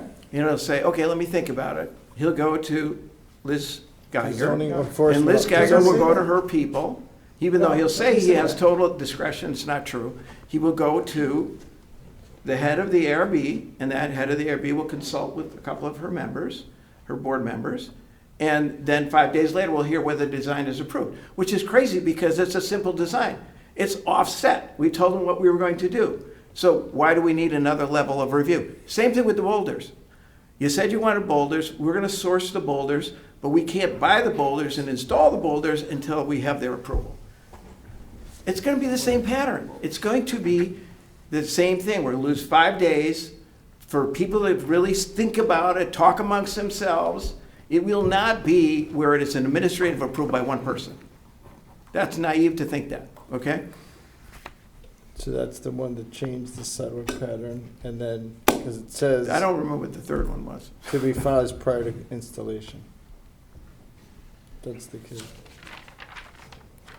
Okay, all right, we're gonna figure out what to do with this memo Yeah. during deliberations. Yeah, we can do that. We don't need Okay. them. Yeah, you don't have to decide now. I'm just, No, I understand. exactly, I want you to understand, Your there's preference- more behind it than what it appears, okay? Your preference would be no boulders. I think so, because look, That's they it, like, that's all I the, need. the idea of the Perfect. boulders was. We don't need it. I don't need any No, more. no, it's fine. No, It's no, just no, decision. Don't they need it. wanted Done. the kids to climb. That's all on we the- need. That's all we need. No, they wanted, Perfect. they wanted the kids to ARB climb on the listed. boulders. I'm looking at it, the kids climb on the boulders, they fall on the ground, they break their arm, and I'm getting sued. So am I. I approved it. So am I. That's why I said earlier, relative to the fire marshal, and no disrespect, Phil, the fire marshal says, put in standpipes. I'm not overruling the fire marshal. Understood. That thing hasn't fired. They go, oh, there's no standpipes in the building. You know, P&Z approved it. O'Vani was the chairman. I'm not giving up my house. We don't have that. I don't know, but it's. If we have liability for that, I'm out of here. Anyway, Exactly, I hear you. all right, Good. Okay. good, All right. I think I'll we're good stop. on landscape. Any questions? Anything else? All right. I think the landscape's been beaten to death. I think it looks good. Yeah, I think that was, there's some very, very minor other things. The crosswalk was straight and things like Yeah. that. Yeah, but Okay. Yeah. Any questions? All right. Did anyone in the general public like to speak to this application? I don't know who that guy is, but you're not talking. What about you in the back, Mr. Vice President? You good? Anything we're missing, Chairman? No, Bob covered all the topics, sewer commission, affordable housing units, minor change in the building size and the parking. Matt Pop talked about landscaping changes. Those were what I had on my list. Okay. We can accept the sewer commission report after we close the hearing. Yes. Since it's Yes. town committee. Yeah. Right? Just make sure. The town commission. As an alternative to that, you can put the standard language in, this approval doesn't relieve the applicant of obtaining The sewer. other necessary approvals. We do a lot of standard language, and cut and paste. Yeah. That's for sure. And as far as, perhaps you could put something in there that says, this has gone through extensive ARB review, no further review by the ARB is necessary.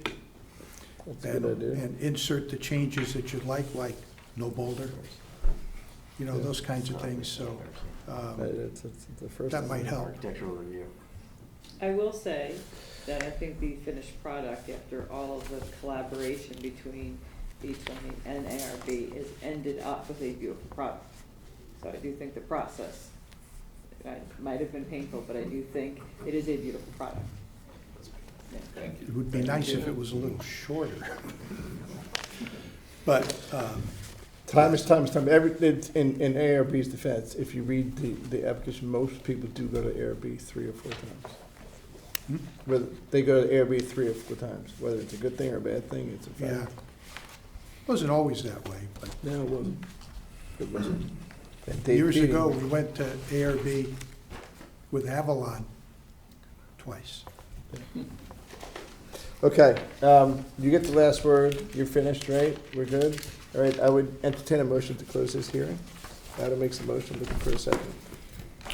Jamie makes a second, hearing closed. Okay, we will deliberate this, what, 2 weeks? Probably. Okay. Not tonight. 2 weeks, and then there's a meeting after that, so 27. we'll have a resolution the 27th that might be approved before February 3rd. Thank you very much for your So October, November, attention to December, this January, project. February. Yeah, that's under 6 months, that's not good. Alrighty, next item on the agenda. Continuation of public hearing regarding business site plan application number 54B's and Boys, special permit application PL 25-143, Standard Realty LLC at 805 Boston Post Road. I'm not gonna read the balance into it because this is to be immediately continued. The public hearing opened on October 28th, 2025. So that one we're not seeing tonight, okay? Correct. Yeah, that's going to be continued to January 20th. And that meeting's in the auditorium. Auditorium, correct. Okay. Yeah. I just want to make sure that the Legal Traffic Authority and Hardesty and Hanover, our traffic consultant, were all on the same page. with They're us. working on it. I was on the phone with both Captain and Lieutenant. I was in 2 or 3 times today. Put her in direct touch with Greg Del Rio, and they're aware of that January 20th date. Okay, because that's another one of those things, I don't want to override the police commission. And then we Police talked commission- about the fact that you have the police commission, you have the planning and zoning commission, and then the state of Connecticut on top of it. Right, and Hardesty and Hanover, I would be shocked if they would go against the traffic authority. So we should have some answers on the 20th. Does anyone disagree with that statement? No. Disagreeing with the fire department, the police department, the sewer commission? Really don't want to go against the fire department. Me neither. They may, it's just that I may want to rein it in even tighter than the police department might. Yeah. Yeah, right, I mean, if they. But I want- wouldn't be any looser than the police. Right, because the police department said, on that one example, they wanted one in, one out, Right. right? These 2 consultant dudes like, oh, it's a dumb idea. Right. Okay, Yeah. I'm not going there. All right, deliberation possible decision on the following. Proposed amendments to the Darien Zoning Regulations, COZR. We're at the public hearing. Oh, yeah, okay, now we're out of the public hearing. This guy's getting really technical. Now we're going back into the general meeting. Thank you, sir. You're welcome. Deliberations and possible decisions on the following. Proposed amendments to the Darien Zoning Regulation, COZR number 3, 2025, also known as PL 25-120, put forth by Heights Corner LLC. Proposal to amend sections 743, 746, and 748 of the Darien Zoning Regulation amendments to regulations, period. Amendments to section 743 to allow certain business professional offices uses on the first floor by special permit. Amendment to section 746 to allow finished basement space up to 25% of the gross floor area of the largest residential floor for residential amenities, and up to 5% of the floor area, the residential floor for a top vestibule.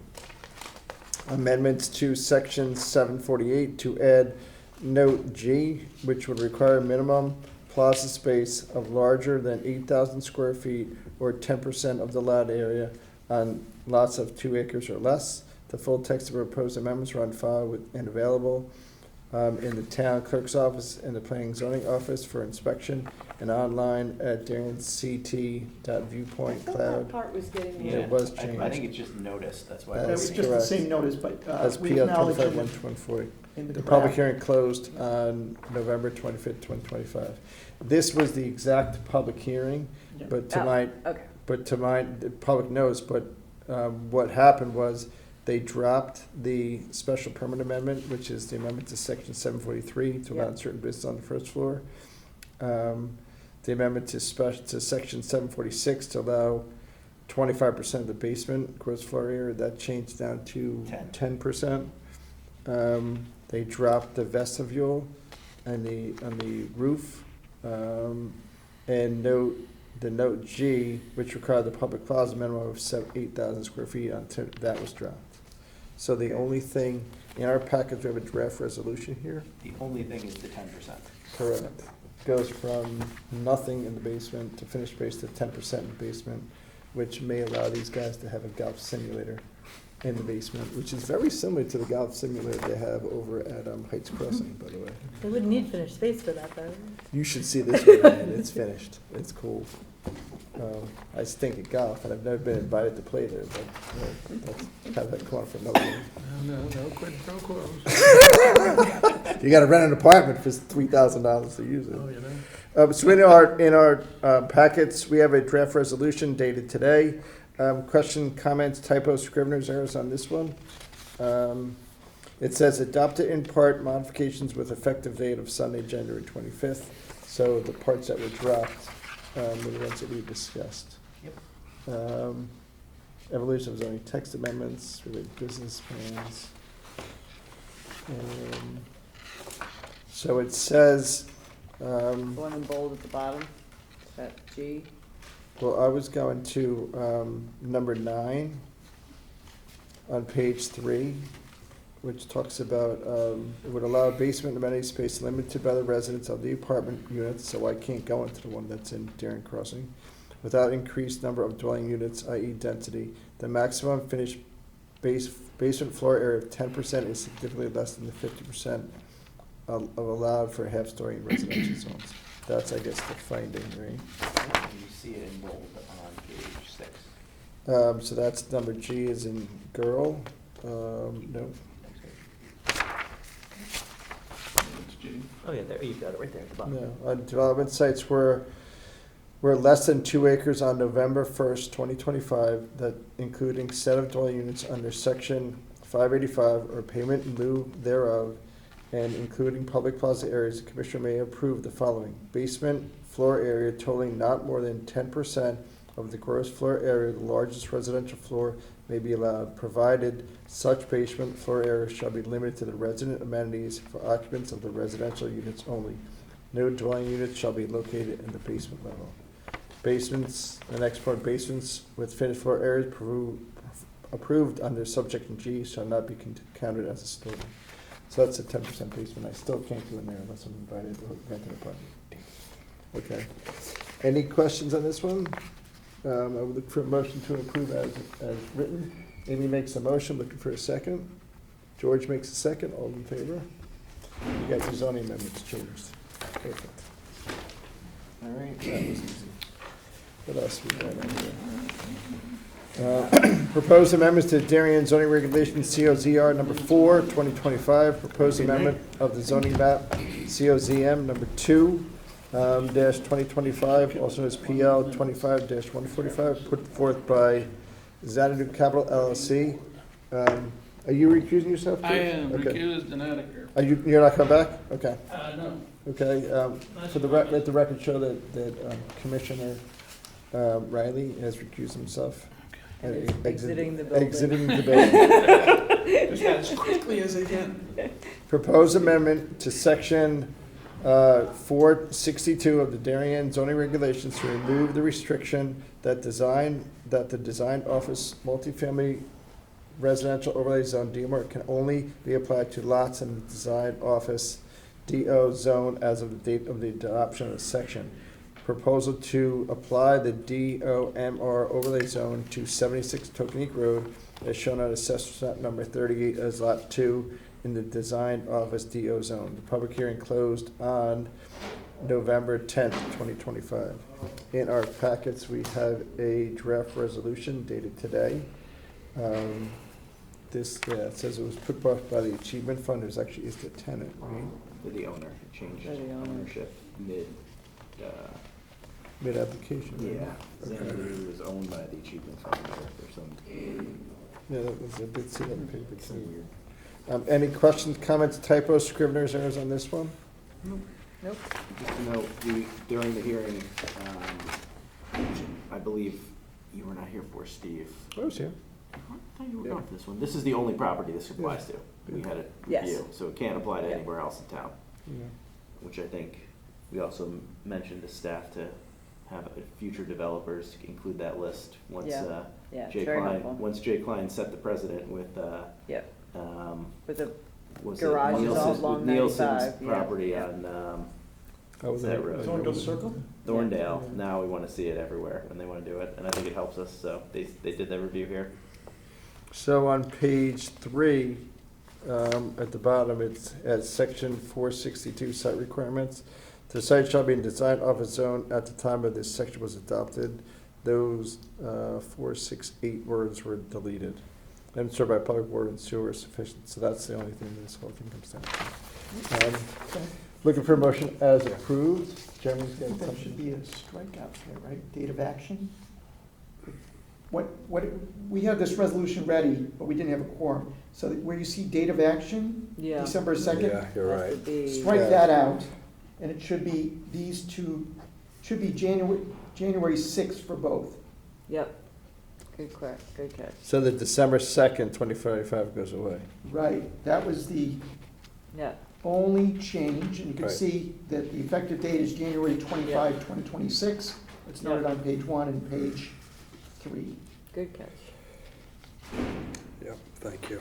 Yep, So is that right? yes, Yes. yes. We're just changing December 2 to Jan 6, right? Yep. No, it's already Crossing there. out December 2, It's already there. Oh, you just haven't strucken it out. and just change January 15th to January So 6th. just use the bold. Yeah. So this bottom, that 15's changed to a 6? 6. Yeah. That's correct. Perfect. Okay.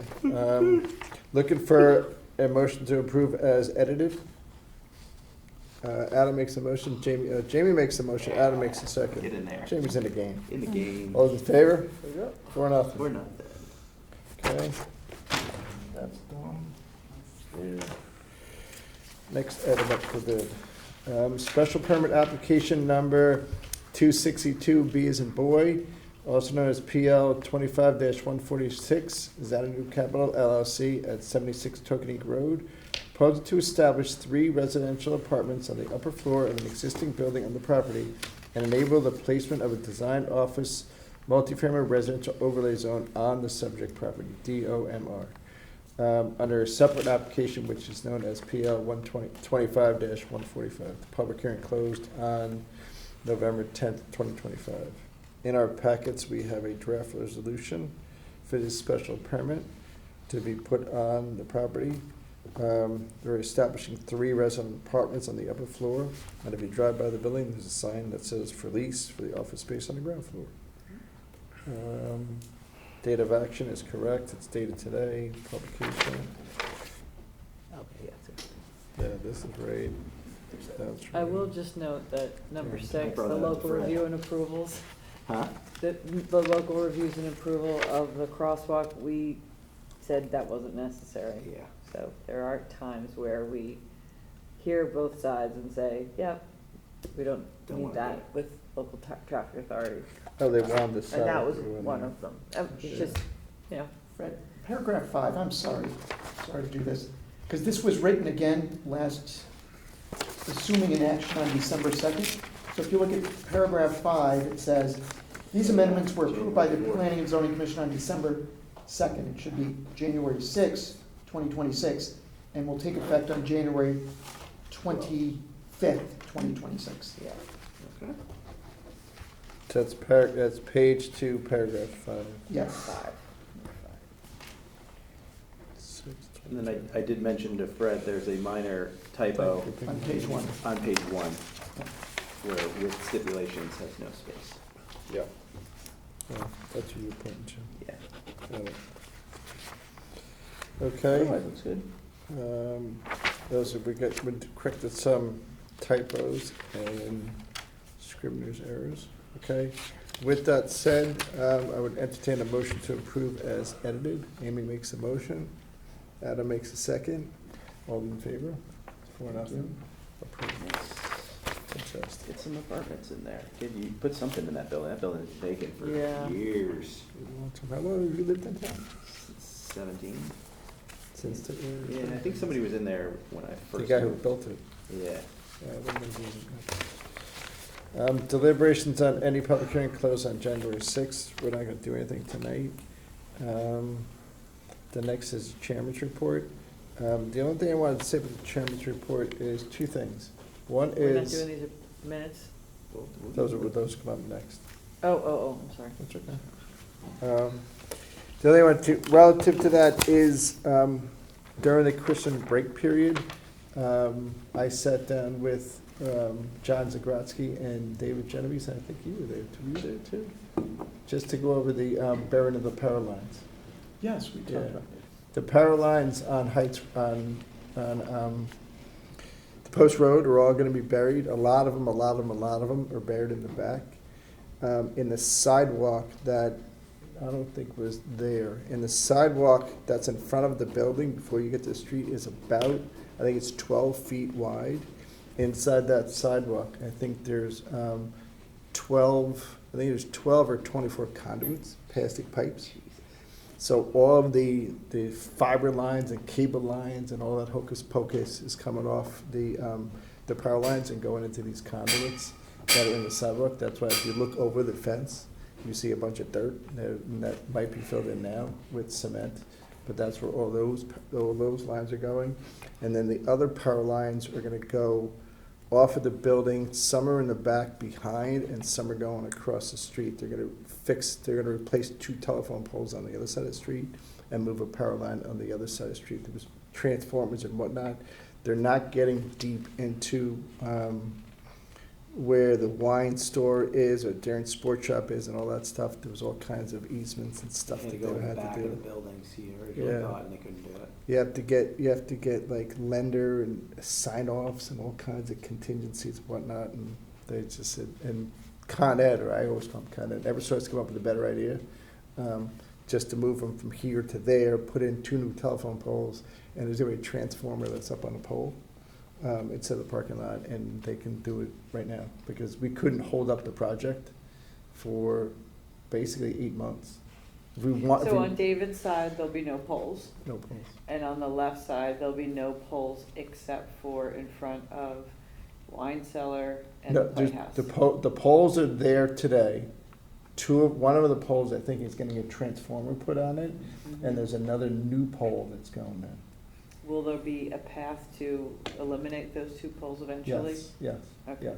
But we're not Because- holding up David No. hostage What about on Corbin? his Are project? the lines going in on Corbin? Well, all the lines serving the Corbin 2 building are all underground. No, the lines on Corbin. On Corbin Drive, there's power lines going up and down the street. He was gonna bury those too. We didn't talk about that. I don't know about I don't that. remember how that I don't was remember that resolved, either. I don't remember. Okay. Okay. They're there today? Okay, I don't know, that never came up. Okay, I'll check. I have some plan. So anyway, that's going, to your point, yes, there's a survey that's dated, an easement survey that's dated September of '25 that has all the drafts of the easements and everything that was required, that has to get signed off all by the people. And those conduits are not in the ground. They could get put in the ground, and the wires can get rerouted. The time period to do that was either in the month of January or the month of August. So now they'll be in the hands of the property owners that have those poles. And or the town, or the utility. Because the utility could have done eminent domain, but you still have to rip up parking lots and all that stuff. And there's no way to be doing it now. So that is, the burying of the power lines, part of that was in, I think, one of the resolutions. No, it didn't make, it was something that David represented that he would make every effort to Right, do. right. And he'll be able to do part of it, but not as much as the whole. But the majority of the spaghetti that's up there is all But communication. I'd just like to say, there's a developer that is going above and beyond making improvements in public thoroughfares that I think are amazing. So maybe the water line. Coming down Edgerton isn't gonna be such a isn't big so much ask. such a big ask.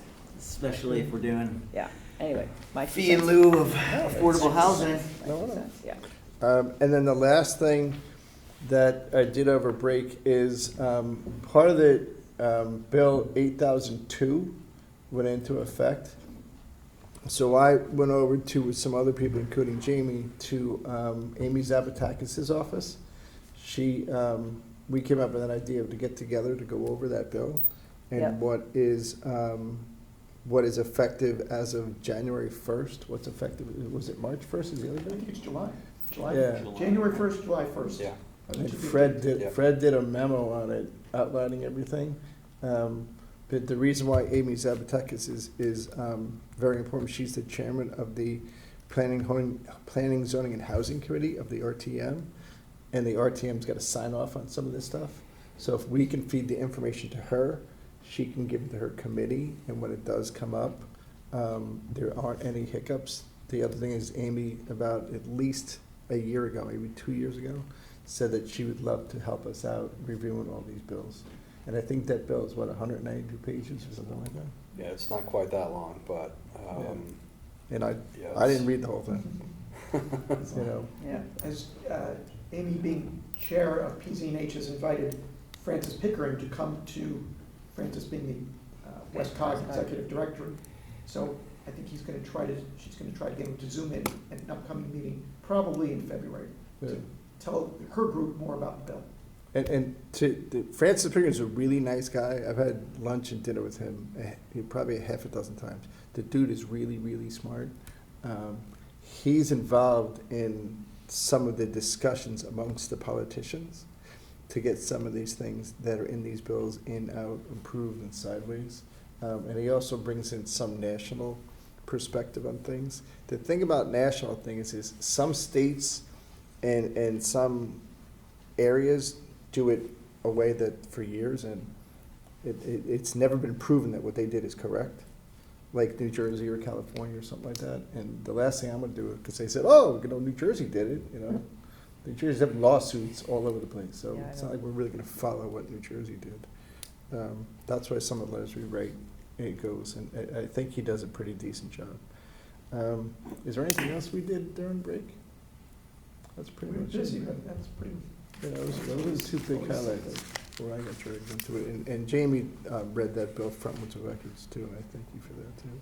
The one thing you guys got to explain to me a little bit is this 4% of the land area.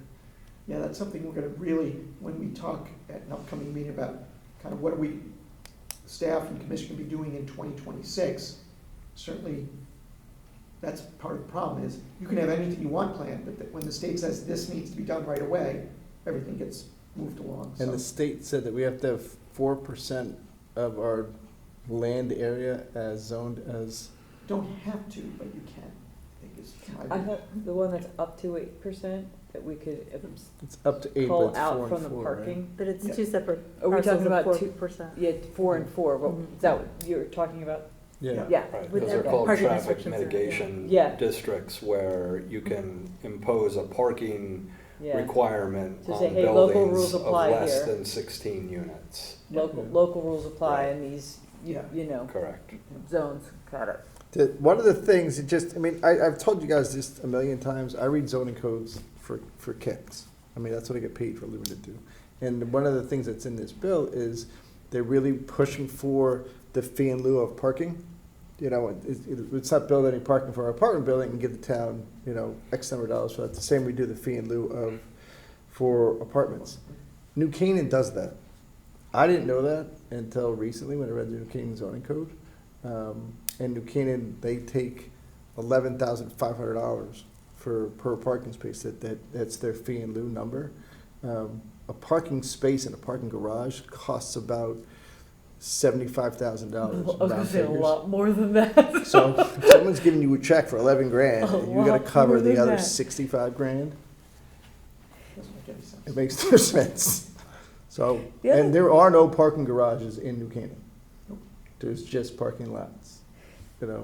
The other, before I forget this thought, the land mass that's in Darien that is for our rest stops and for our highways, where is that in the denominator? Do we get credit for that? You know, it's interesting when One of the you, things you don't want in the denominator, I think. You want it taken out. Exactly, you don't want it in the, right, that, Yeah. like, yeah, when Fred and I went to a training session and Francis spoke about things that really need to be cleaned up in the bill. So Yeah. he suspects We- some I mean, things we- will we- come back, and all the planners raised their hand and said, hey, we got some ideas. And he's like, don't have the legislature reopen the whole thing, yeah. because, so I think they're gonna fine tune some things. But Is there's that a lot of something- land mass in our town that is for We the have both- benefit of others. Both of them, right? Yeah, we have 2 of them. 2 rest stops, yeah. I mean, the one we went over, I think what's out of there is wetlands and parklands.